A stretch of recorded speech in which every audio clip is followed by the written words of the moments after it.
शर्मा साहब, आपकी जानिब होगा कोई आखिरी पैगाम नरेंद्र मोदी साहब को देना चाहें? अपना माइक। शर्मा साहब।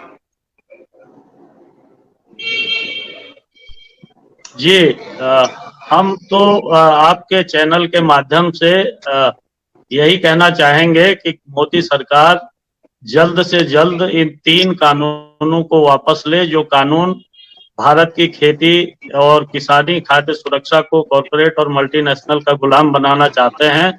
इस देश का किसान इसको नहीं बर्दाश्त करेगा।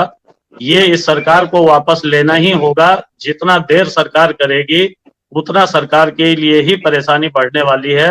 ये जो किसान लड़ाई के मैदान में आए हैं, ये उनके वारिस हैं जो 90 साल तक अंग्रेजी हुकूमत के खिलाफ लड़ते रहे।